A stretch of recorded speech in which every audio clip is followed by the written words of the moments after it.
অনুগল্প বিষ গল্পকাৰ ৰিজুমণি নাথ। একেৰাহে ৩ দিন ধৰি স্কুল ক্ষতি কৰাৰ বাবে শ্ৰেণী শিক্ষকে সৰুপ সৰুপকৈ দিয়া এছাৰিৰ কোবকেইটাত তাৰ হাত দুখন ধৰফৰাই গ'ল।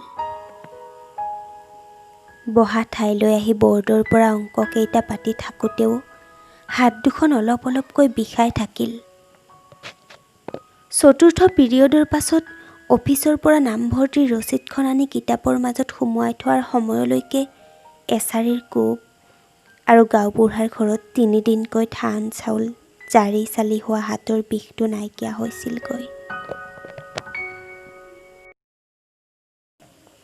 অনুগল্প কুন্তল। গল্পকাৰ শনীন্দ্ৰভূষণ মহন্ত। ইমান জাধলিজনী হৈ আছ, চুলিখিনি ভালকৈ সামৰি বান্ধি থ'বলৈ নিশিকিলি আৰু সৰি গ'লে পাবি গম। হ'ব দে মা, থ'ম।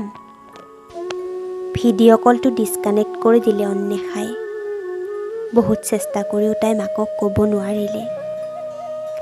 তই চাগে আৰু মোক এনেকৈ নক'লেও হ'ব, মানুহজনীয়ে বা থাকো কেইদিন। কাইলৈৰ পৰা অন্বেষাৰ কেমোথেৰাপি আৰম্ভ।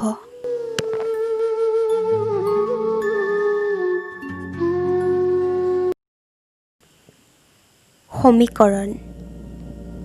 গল্পকাৰ ৰুণজুন বৰুৱা। পাচলিকেইটা বেচিব পাৰি মানুহজন আৰু বেছিকৈহে যেন বিপাঙত পৰিল। হাঁপানীত কোজা হোৱা মানুহজনীৰ দৰৱখিনি কিনা উচিত হ'ব নে ছেমিষ্টাৰ পৰীক্ষালৈ এসপ্তাহ বাকী থকা জীয়েকলৈ কিতাপখন?